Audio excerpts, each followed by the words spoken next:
Hey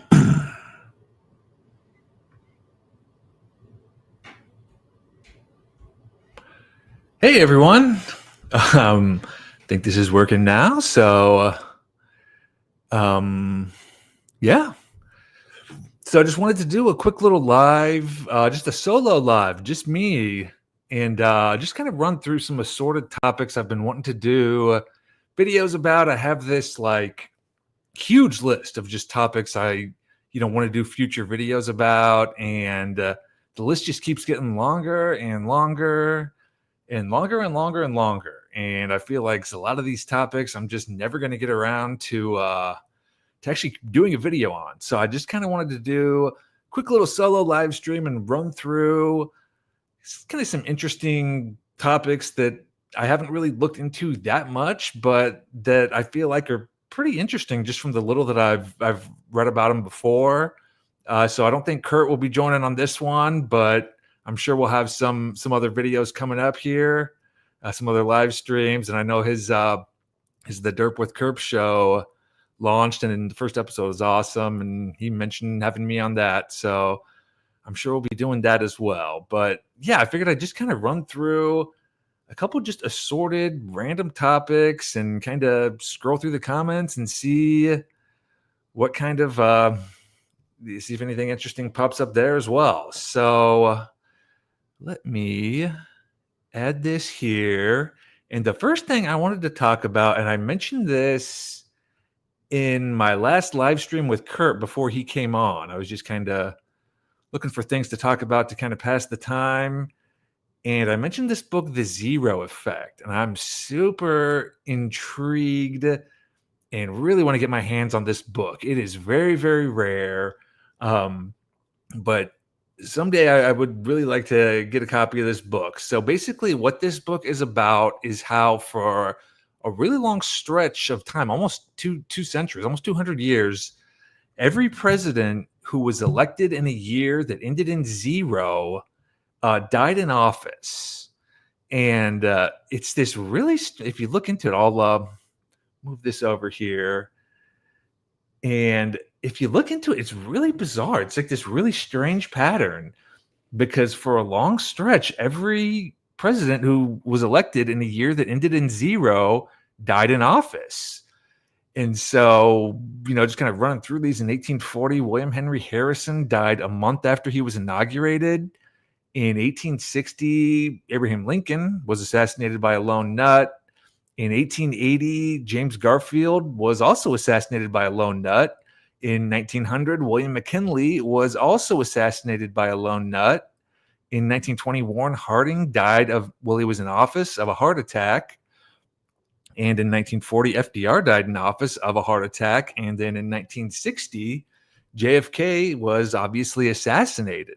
So it's really strange how there's this like recurring thing. Like every president who was elected in the year ending in zero died in office. And I'm really intrigued by what this book talks about because I haven't ever really seen many reviews of it. I just kind of randomly heard about it on a radio show from way back in the 80s. I think the book came out in like the late 70s. So when the book came out, this was still, going on. Obviously in 1980, Ronald Reagan didn't die in office. He finished his terms. But there was an assassination attempt on his life a month into his presidency, and he nearly died. But it's just really strange how so many of the presidents who were elected in a year ending in zero, died in office, like practically all of them for a long stretch. And I don't know, like, really what this book talks about. I don't know if he has like a thesis about like why that was, or if he tries to tie it all together into some like grand conspiracy and name the people who are behind it. It's funny though, because I've never really, this book is so rare and I've never seen, every time I've looked on eBay, it's never been for sale. There's no copies on Amazon. I don't think I've ever seen any copies on Amazon. But one of my followers heard me mention it in the last live stream with Kurt, and he tracked it down. He found it on the Amazon Japan website for sale. And it's 36,000 yen. So I think that translates to about like 250, $300. And then you can't just like, order it like directly from, Japan, Amazon Japan, and just have it shipped to you. You have to go through like a third party. There's apparently like companies that kind of will have it shipped to them and then they'll ship it to you. So it kind of sounds like a bit of a hassle, and $300 or so is a pretty hefty price to pay for a book. I think that's probably a little out of my price range right now, but I am so intrigued by this book, and this is honestly one of the very few copies I've ever seen for sale. So, and I can't find it anywhere on the internet. I've looked on, the Internet Archive, looked on a whole bunch of sites that archive books, and it's just not anywhere to be found as far as I know. So I would love to track this book down and kind of get to the bottom of this whole mystery of all these presidents here, dying in office, who were elected in a year ending in zero. I don't know. Maybe it's just, obviously it could just be a coincidence, but I don't know. It's pretty strange. So I did just kind of wanted to mention that here real quick.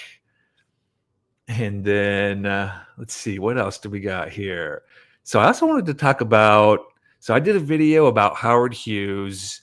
One of my favorite videos, Howard Hughes, he was one of the world's richest people, one of the most famous people in the world, and then he just vanished off the earth for the last 2 decades of his life. It's such a bizarre story. But the strange thing is I kind of just randomly stumbled upon this guy, Kirk Kerkorian, in another book I was reading.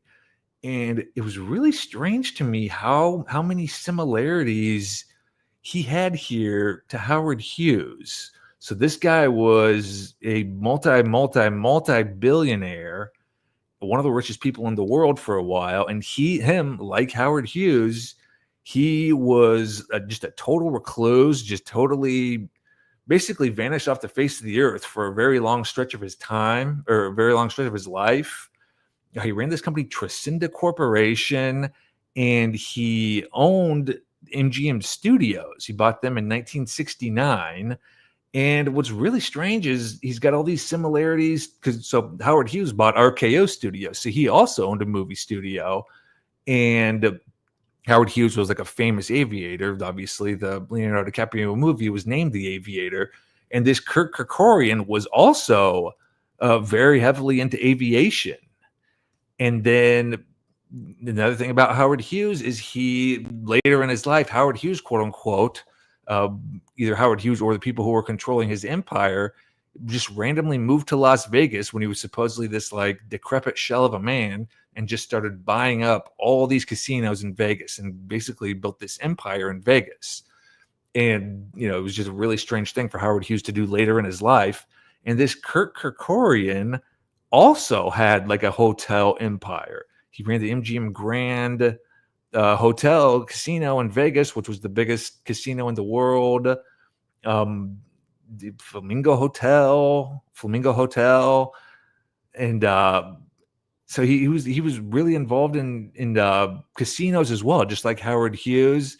And then obviously this Kirk Kerkorian also owned MGM at the same time that Howard Hughes owned RKO Pictures. So it was just really strange to me, just the similarities between these two guys and how they were both just total recluses. I mean, there are very, very few pictures of this Kirk Kerkorian even out there. Even like his Wikipedia page just has this drawing of him. And but the fact that they were both, heavily involved in aviation and Vegas, and they both own movie studios. This guy has kind of a weird life. Howard Hughes also had like a really strange marriage to an actress, Jean Peters, at one point in his life. And this Kirk Kerkorian has this strange marriage to, let's see, I think I have it. Yeah, Lisa Bonder. She was a tennis professional, apparently. And she married him later in life, and then they divorced after like 28 days. And then, so that's Kirk Kerkorian. I'm curious if anybody has ever like even heard of him or knows any good books or reading or anything like that. but it was pretty strange. And then there was this other guy that I just happened to read about just in passing a couple weeks ago. His name is Daniel Ludwig, and he was one of the richest people. Actually, for a stretch of time, he was supposedly the richest person in the world. Right here, Forbes magazine came out with their first list of the richest people in the world in 1982, and he was number one on the list in 1982. And I'd never heard of this guy. I had no idea who the hell he was. And like Kirk Kerkorian and like Howard Hughes, this Daniel Ludwig guy was just a total recluse. I think it says on here that there's, I think, like one photograph of him or he gave one interview.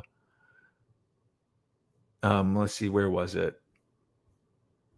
Yeah, I can't find it here, but I'm pretty sure it said he gave one interview, and that was all the way back in 1957, and that was it. And so this guy was just, I mean, I honestly wonder if some of these just like really reclusive billionaires, if they even like existed, because I wonder if, they were just fronts for people who were actually controlling their empires, and they just needed kind of like a public face or someone to say that this person was controlling the empire, when in fact it was a group of people, kind of like with Howard Hughes and the Mormon Mafia, and there were a couple other groups kind of like controlling the Howard Hughes empire when he was supposedly still alive, but was kind of this decrepit old man. But I don't wonder if he was just honestly dead and they were just kind of using all of his money and all of his power, with him being dead. I mean, I wonder if that's the case with that Kirk Kerkorian guy and even this Daniel Ludwig guy. It's very strange to be, in 1982, the richest person in the world and basically never appearing in public for 30, 40, 50 years. So very, very strange. I also did a video about, I just find this whole idea of like these really rich, really powerful people who are just never seen in public a single time for decades upon decades on end. I find it just so strange. And I did a video, this was probably a good year and a half ago or so. This was a while back. But the guy who owns Trader Joe's, or rather owned Trader Joe's, was this mystery billionaire type guy. His name was Theo Albrecht. He was a German. He fought for, the Nazis in World War II. Him and his brother Carl Albrecht, after the war, they started up a grocery chain called Aldi, which everybody probably knows today. And then apparently they got in some sort of argument, and the brother Carl took Aldi, and this Theo took a branch of it and developed that, and then he eventually bought Trader Joe's.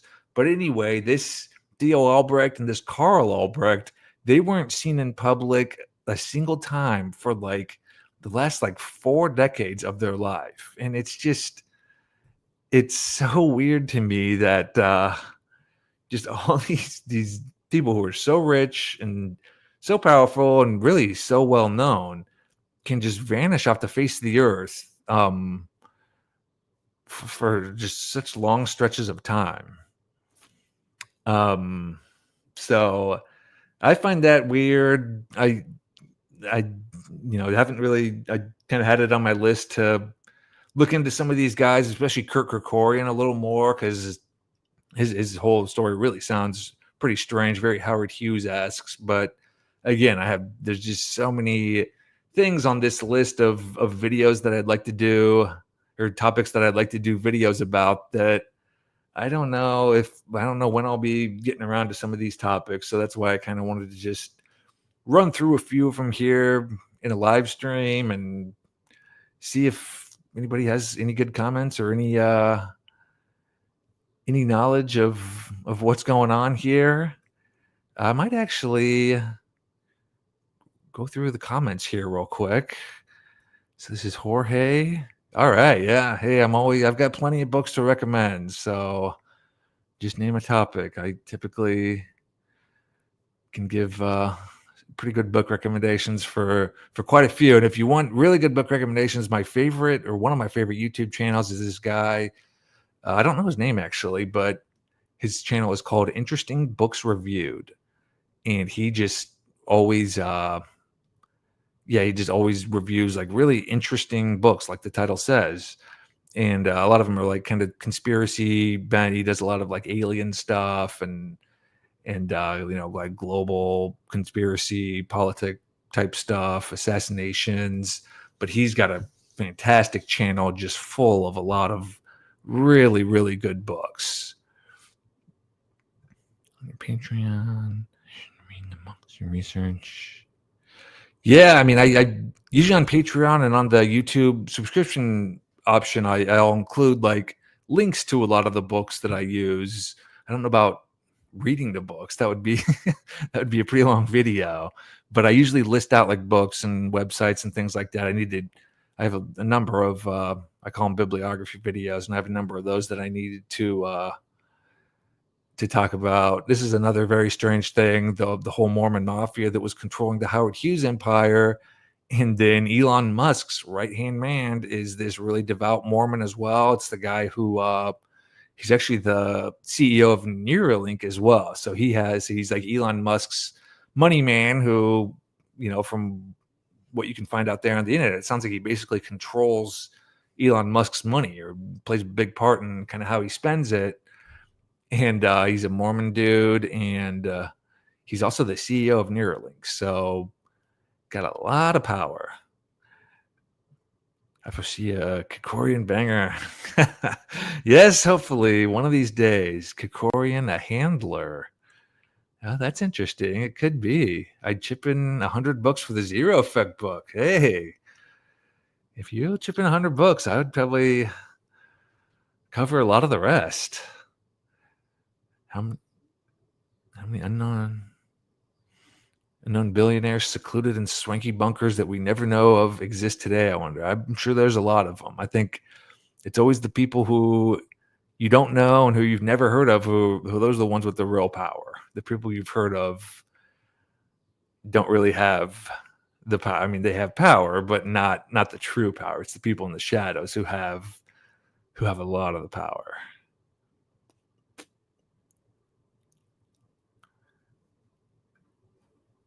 Andy, collaboration with Holly Weird Babylon win. I do really like that channel. Yeah, I'll need to reach out to them, or they'll have to reach out to me. But I would love to do a collaboration because that Holly Weird Babylon channel is really, really awesome. They do some really great stuff. It's amazing. Some of his videos that I was watching, just the archived like video footage and things like that he tracks down. It's incredible.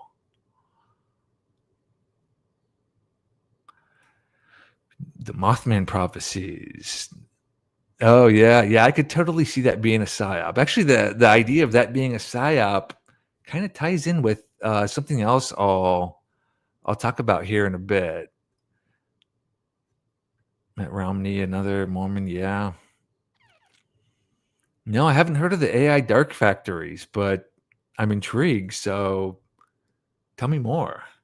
But I'll get into a couple of these other topics I wanted to talk about because actually I was going to kind of talk about AI for a bit and the whole AI apocalypse. I don't know if anyone or if you've seen this video I did. This is another one of my kind of older videos from about 2 years ago or so. But it was Arthur C. Clarke, who was a famous writer. He wrote 2001: A Space Odyssey and a number of other, really well-known science fiction books. And he was kind of renowned as like being a really visionary type guy who, like, in a lot of cases predicted like future technologies and things like that. Like we predicted like the satellite, decades before anyone knew what a satellite was. And there was a whole bunch of other stuff. But he talked about AI in this 1978 interview that he gave. And it's a really interesting clip. So I might just play it here real quick. Hopefully this sound works. But this is Arthur C. Clarke talking about AI all the way back in 1978.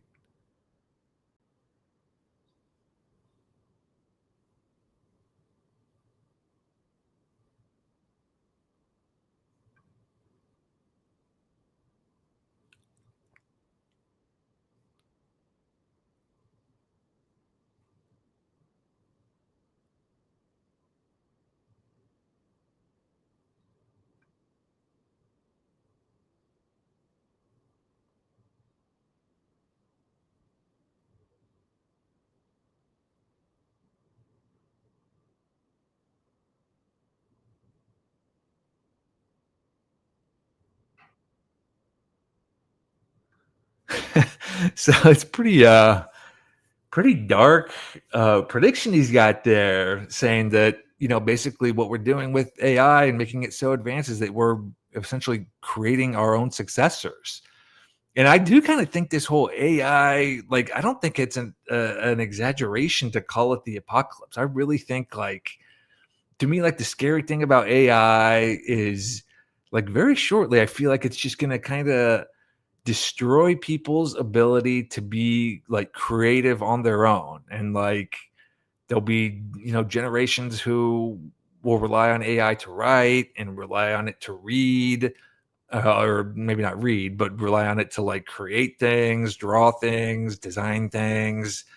And there's this really interesting clip I saw on Instagram here about how the first like studies are being done on people's brains who like use AI constantly in their daily life, and talks about how like these people's brains are like starting to atrophy because essentially they're not using their brains. They're just using AI for so much work, and they're not like exercising and like putting their brains to use. And so I'll just play this one here real quick here.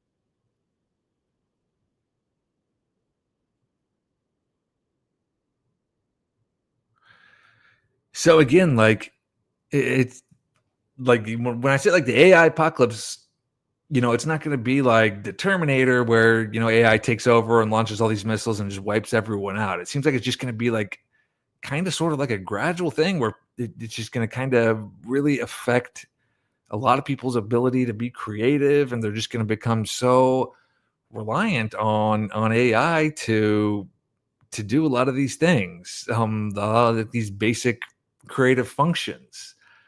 And so that's kind of like the scary thing about the AI apocalypse to me. And then there was this other video that I found just unbelievable.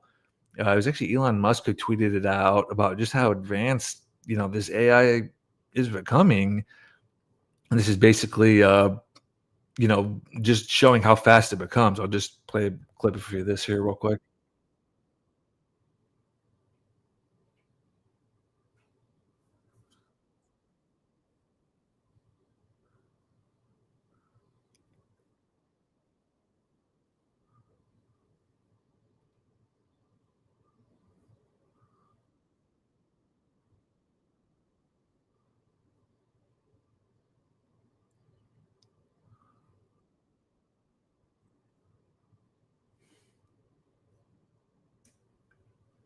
So, I mean, it's just pretty crazy how advanced it's getting. And I mean, it's unbelievable just to think of what it's going to be like in years down the road, and especially just what it's going to be like for people who grew up with this. Like, because if you grew up with the internet, like that kind of changed everything as far as like doing research and doing work and all that. And AI will definitely be the same way for some of these kids who grew up like learning how to use it, when they're teenagers and whatnot. Lastly, I was gonna kind of run through just some sort of strange things about NASA, because I'd love to kind of do like some longer videos on NASA, because there's just so many bizarre bizarre facts and bizarre things associated with NASA. But again, there's a lot of topics on my to-do list, and a lot of this stuff has kind of gotten buried. So I don't know when I'll get around to making videos about some of this stuff. So I figured I'd just kind of run through some of this real quick. The first thing is this NASA device where, this is like an actual NASA vehicle where they have a 747 jet, and there's a space shuttle mounted onto the top of the jet. And apparently this is like a real thing. I find it really bizarre. I find it to be one of the strangest things I've ever seen. I was just kind of randomly looking at a really old newspaper from 1977 the other day, and they just had a picture of it in here, and I kind of like vaguely remembered this from back in the day, but I looked into it a bit more, and yeah, I mean, apparently it's real. I mean, I kind of question that, but I guess it's like some sort of transport device where a lot of times these space shuttles aren't built in Florida, which is where they launch from. So they'll transport the space shuttle by mounting it onto the top of a 747. I don't know, the whole like logistics and physics of it, I guess, seem really strange to me. Um, but it's just I don't know. I just find it so weird. I mean, you can even find like video of this thing supposedly doing test flights and stuff. So I find it very weird. Uh-oh. And one thing I did want to talk about here also is like, so first off, this article here, one of my favorite articles. This is a guy, Dave McGowan, who a lot of people, probably know and have probably heard of. He has a really well-known book called Weird Scenes in the Canyon about kind of like the intersection of the 1960s musical movement with how a lot of them had like military backgrounds, and so like was this whole thing a psyop. um but that's probably his most well-known kind of work. But he also has this really good series, and it's called Wagging the Moon Doggy, and it's on his website, which is centerforaninformedamerica.com. And this is, I'll just refer to it as a book because it is basically book length. I think there's like 20 some parts, and each part is very long. But he really, rips NASA a new one, and really questions the whole, in particular, the whole moon landings. And he's very, very knowledgeable about just everything that went down. And he really questions it. I mean, basically says the whole thing was faked.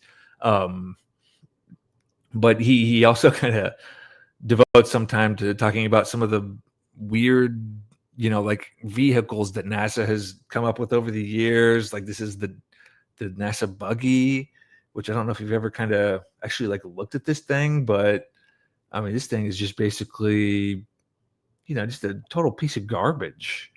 Like, I don't, I don't know, it's just kind of a very strange thing. And, supposedly it folds up, and that's how they transported it. Um, but I found it really weird. And so one thing I did really find, and kind of tying into like the whole idea of like psyops, and this was my favorite part of this whole book of his. And so he talks about how, well, so if these moon landings were faked, why would they be faked? And he talks about how, Richard Nixon had just been inaugurated in 1969, and he had promised that he will totally end the Vietnam War, which, obviously was pretty unpopular with a lot of people. And, kind of what it seems like his intention was actually to escalate the war.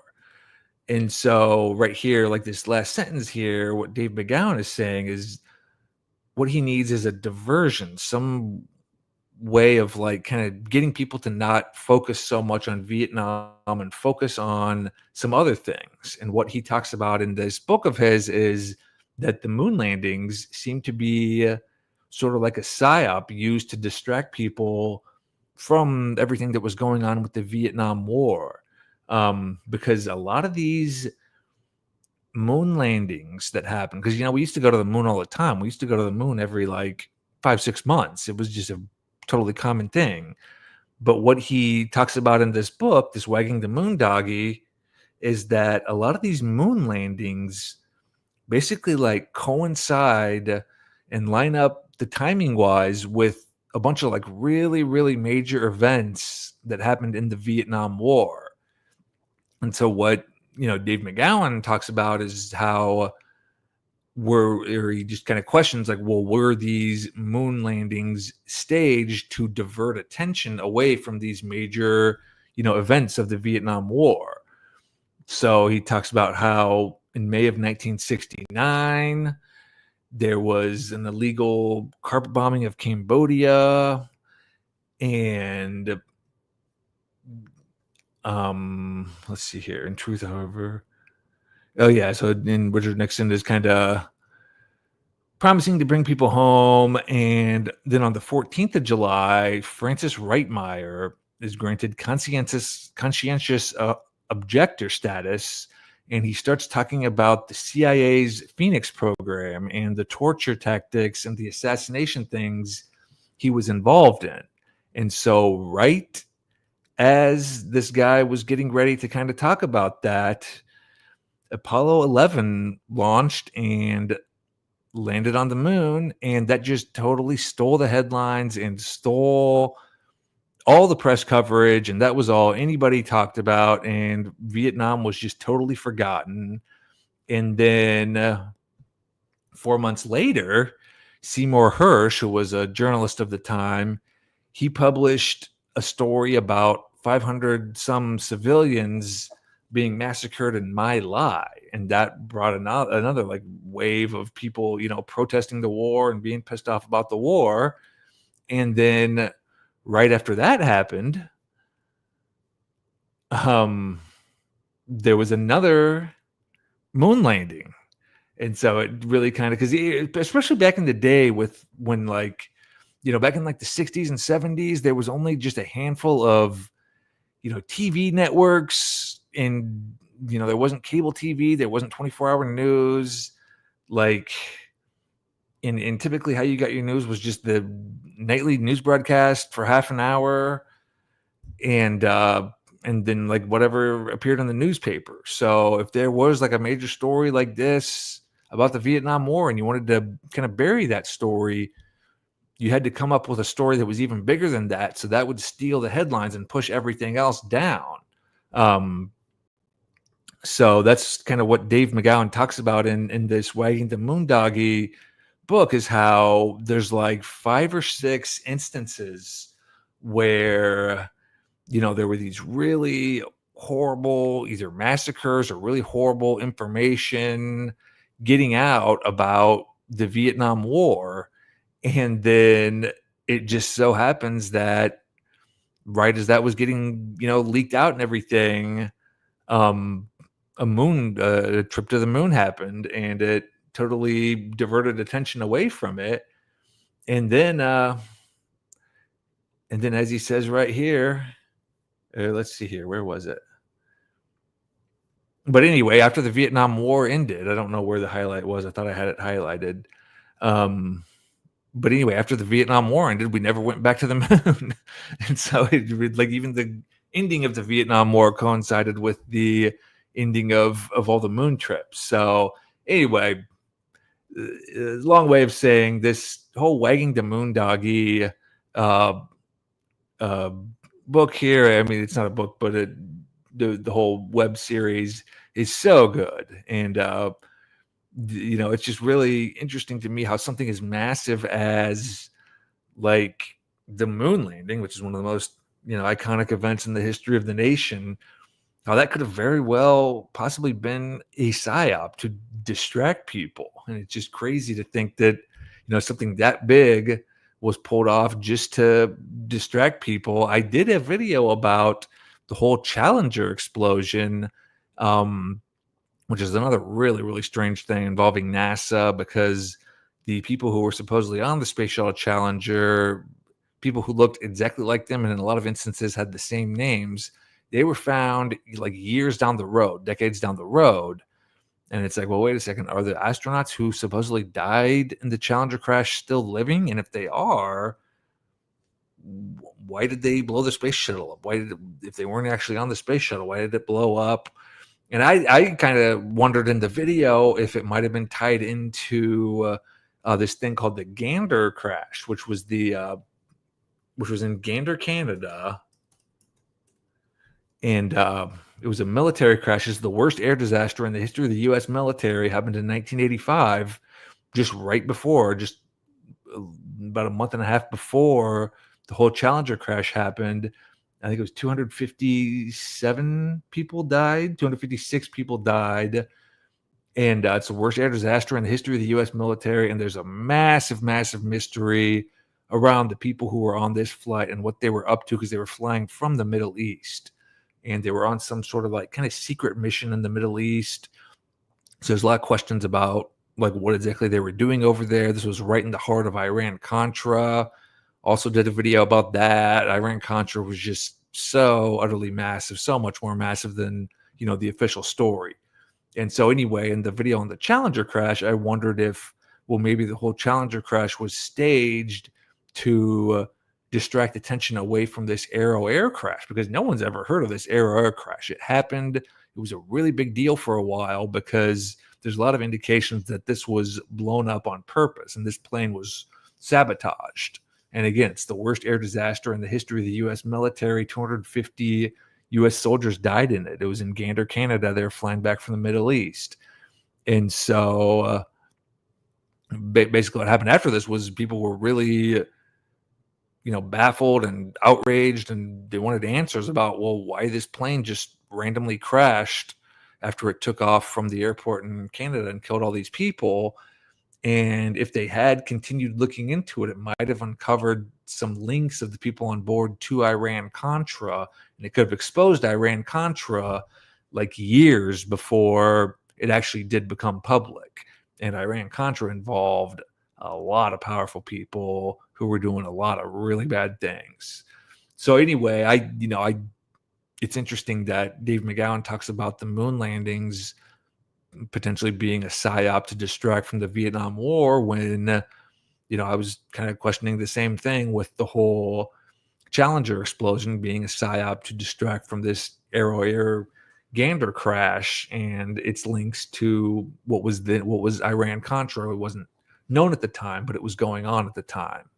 So I do find, there's a whole, like I said, there's just 900 trillion suspicious things. You can find a lot of like really bizarre videos of people, who work for NASA, weird press conferences. And obviously there's a whole bunch of videos of like astronauts who are supposedly on the space shuttle in zero gravity. And, you can see like cables in the background and things like that. So a lot of really, really weird things going on with NASA. But again, I have so many like topics I have on my list of videos to do. I don't know if I'll get around to some of this stuff anytime soon. So I just kind of pick kind of 4 things at random to rip through here real quick. I'll run through the comments again, because the comments are always my favorite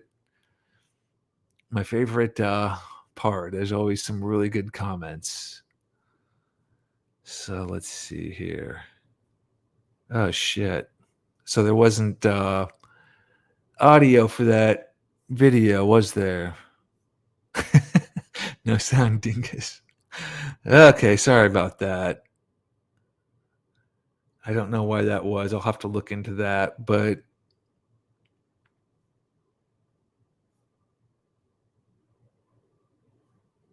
damn, sorry about that. Okay, I'm just seeing all these comments about the stuff is being muted. I wasn't really paying attention to the comments, but sorry about that. Oh no. I'm sorry about that. Okay, so that's basically all the comments. Hey, thanks. Thanks, Bishop H2S, however that's pronounced. Oh, now I see the desktop is moved. I'm sorry.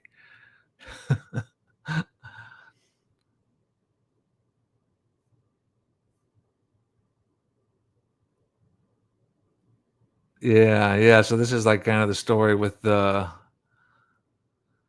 shuttle would supposedly launch from that? I don't know, I whole thing is weird.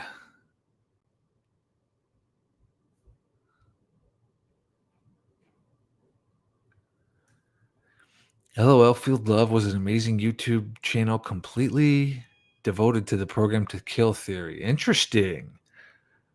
Um, since you're using the past tense, I assume the channel is no longer around, but I'll have to, see if some of the videos might be out there. Yeah, the Program to Kill book is the other Dave McGowan book, and it's so good. I mean, it's all of his works, even his website, the Center for the Informed America. He has a whole section on here about like these newsletters he would always release that they just kind of talked about current events. And so he's got just a ton of them, like almost 100 of them, and a lot of these are really good too. Um, those aren't talked about as much, or maybe read as much as like his other work that's pretty well known. But um, I'm the guy that brought the Esprit Hypnotism book. Oh boy, well, there's a lot of them. There's Jose Delgado. Anything by him? I think one of his books is called like a psycho-civilized, moving towards a psycho-civilized society, which is a pretty scary book about. He talks about how just kind of like essentially making people civilized through like brain implants and like mind control basically, because when he wrote it there were a lot of like riots going on between people rioting because of the Vietnam War, and there was a whole bunch of like race riots and civil rights movement that got violent. And so he kind of had this idea that he could control people that way, with like brain implants, like that's what would be done in the future. So yeah, anything by Jose Delgado is pretty well known. um they're pretty horrifying books though.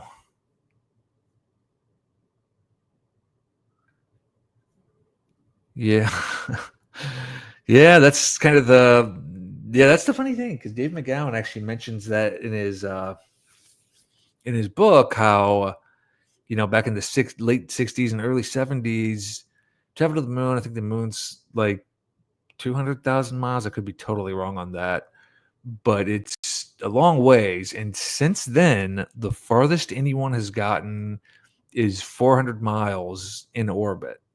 So I think it's like something like 1/1000th of the length that they supposedly traveled to the moon. No one has gotten within 1/1000th of that length since then. So it's like, okay, what's going on? That's weird. A New Science of Heaven by Robert Temple. Plasma physics and connecting it to high strangeness. Okay, I'll check it out. It sounds good.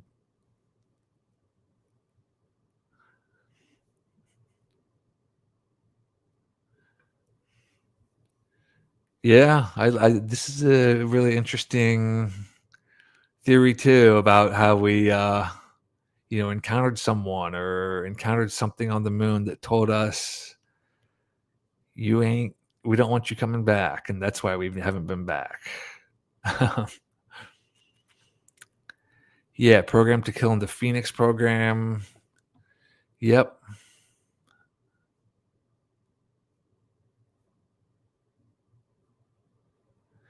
The Challenger victims have to all be in some sort of secret group. I would probably agree with that as well. Um, I would like to actually do another video on the Challenger. Crash because it's one of my favorite topics. I just find it so fascinating. It's so bizarre, and I've kind of read like just some random things over the past, I don't know, year or so since I did my last Challenger video on the Challenger explosion. Um, so I wouldn't mind doing like another one, just kind of listing out like 10 or so strange facts about the explosion, because there was a lot of weird stuff going on with it. I think I mentioned it in the video that I did, but like all kind of similar to like a lot of other famous events, all video that was taken was confiscated for a while, and cameras were confiscated by NASA like right after it happened. And they like really oh, Sam Tripoli was talking about my video. Cool. Sam's awesome.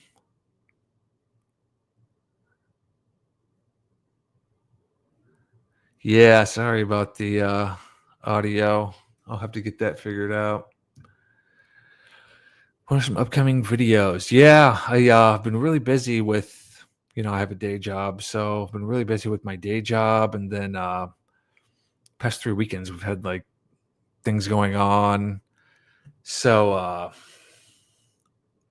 haven't I made some progress, but not nearly as much as I would have liked. But the next one is about, I kind of talked about it in the Iran Contra video, but it's about the speedboat racing industry in the 1980s, which was like insanely corrupt. And there's a whole bunch of drug smuggling going on. It was all kind of tied in with Iran Contra. And man, it's like the craziest story, but I'm slowly making my way through it. There was a lot of mysterious deaths involved with like, you know, powerboat racers. And it was said at one time, um, at one time, I think it was over half of the professional powerboat racers. Like these were people who were like appearing on TV and racing in like really prestigious races, like Indy 500 type races, but with boats. Over half of them were involved in smuggling drugs across the border in their free time, just because it was so lucrative, and they didn't really earn, much money racing powerboats, and it was a really expensive industry. And so LOL Field Love goes by Patrick on YouTube right now. So I don't know if that's just at Patrick is his channel. I don't know.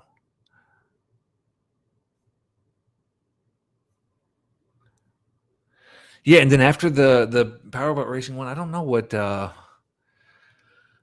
I don't know what I'll do next. I kind of, like I said, I have a list of probably at least 100, 200 potential topics to do.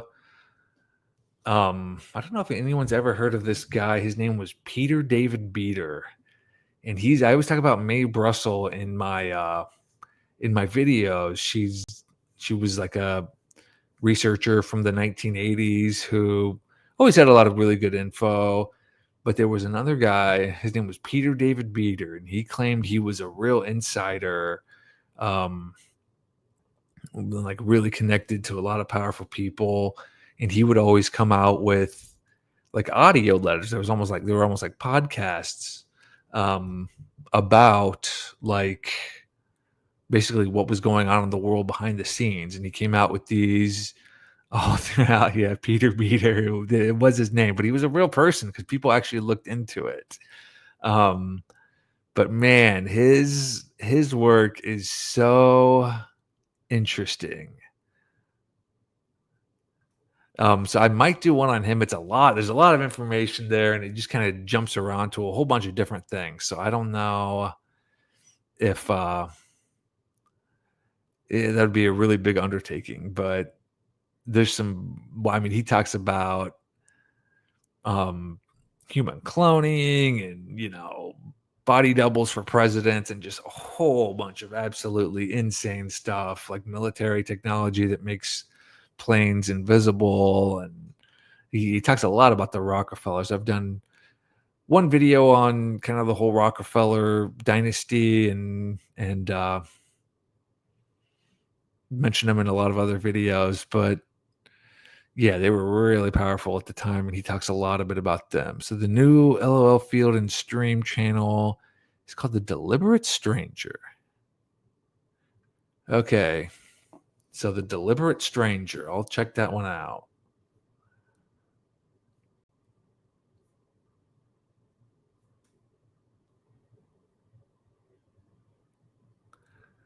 Camillo by Robert. No, I've never heard of this.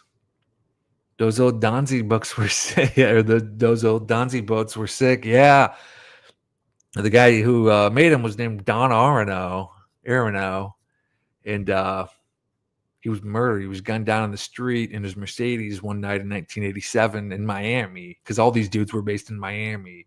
Miami in the 70s and 80s was just off the chain. Like, it was so crazy.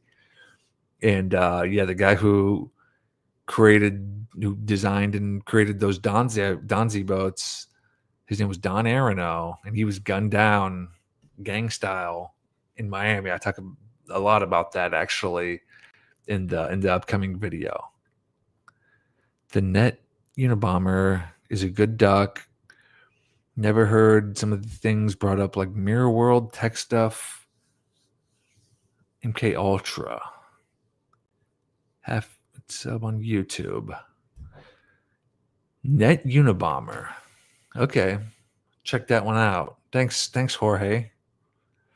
Peter Beater. Everybody says that about the name. It is pretty funny, but he was a real person. Like, people were interested in this, and they tracked him down and everything. And like found his social security card and like, all this stuff. So he was a real person. I'll pull him up here real quick.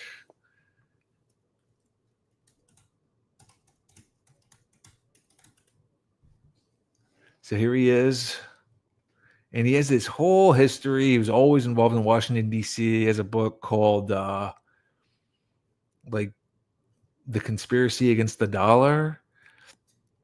And what's interesting is, like, he was one of the things he always talked about back in the 70s was how Fort Knox was actually empty, and like there wasn't much gold in there. And like, just a couple months ago, Trump was talking about that. But a lot of the stuff he talks about, I mean, it's just incredible. But like I said, he's got about 100.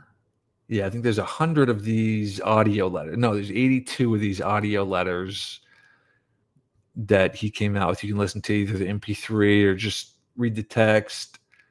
And each one's about an hour long. So, I mean, it's a lot of information crammed in these, but they're really, really interesting. So I might have to do this one after my next video. I don't know.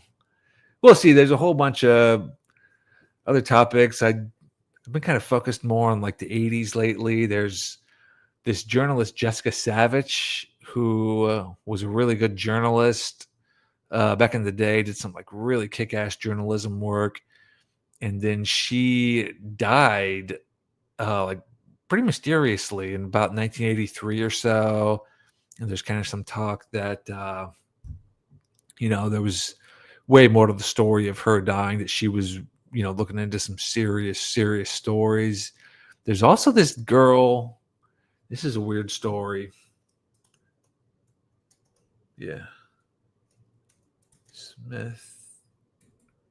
So there was this little girl. I think she was like 11, 12 years old, 10 years old.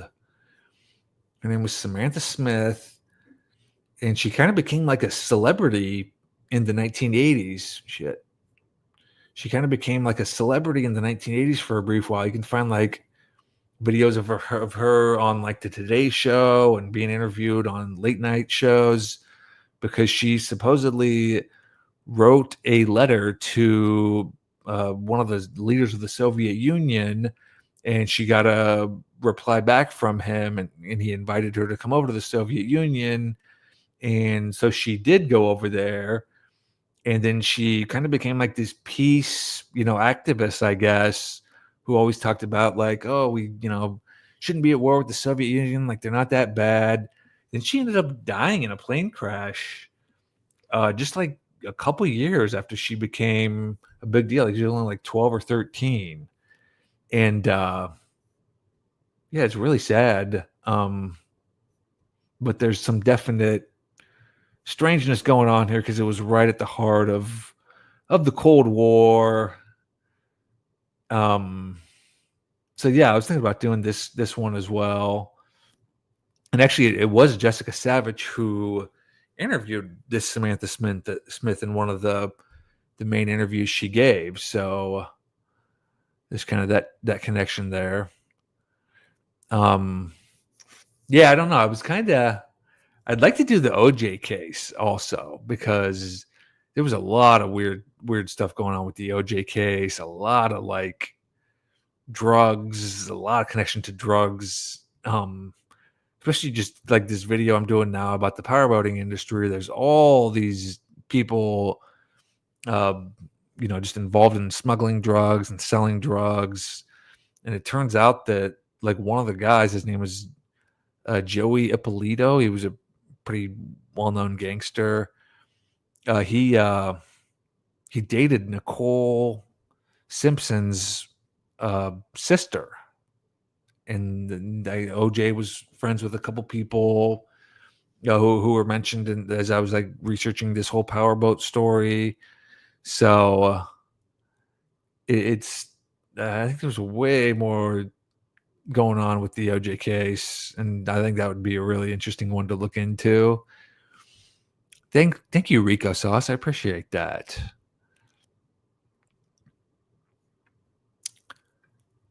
Have you looked into Jack Parsons? Now, Kurt Metzger and I talked about it on one of the live broadcasts. It's like a really strange story. I mean, I know he's got this whole history with the occult, and I'm not like super duper familiar with it. I know the basics, but that would be a really very interesting one to look into. Yeah, I noticed this today. My sub count is at 33,300 and something. So it's like 333. Kind of, I do mention how about the past like 6 or 7 videos I've done. The number 33 is always in there. It's just always in there. And I was a little freaked out when I saw my sub count was 33,000.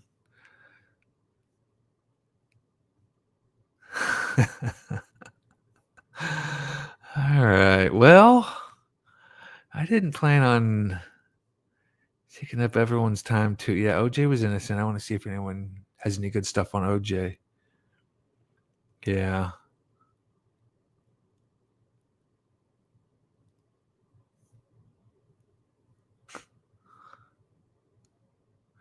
Yeah, I've heard this that it was possibly OJ's son as well because he had a really bad temper, and I guess supposedly that night Nicole Simpson was supposed to go to his. He was a chef, and she was supposed to go to his restaurant, and he was really looking forward to it. And then she just didn't show up, and he was just really pissed off about it, and he stormed out of the restaurant. But yeah, I've heard that theory that it's OJ's son. Yeah, here's another one. All right, well, I might call it a night here. I just wanted to try this out. I don't know if I'll keep doing these or do them every once in a while, but wanted to give it a shot and kind of just run through some of these topics. Sorry, the sound wasn't working. That's a real bummer. I wish I would have been paying attention to the comments and known why that was, but I'll get that figured out before I go live the next time. And hey, thank you for tuning in, and thank you for supporting the channel, and I hope you enjoyed it. And yeah, if you got any good topics, like I said, I've got a big old long list of topics to do, but I'm always looking for more stuff to look into. So thanks so much, guys, and we'll be seeing you soon with another video. Oh, thank you, Africa Rose. I appreciate it. And that's a perfect comment to end on. So thanks everyone, and we'll see you soon.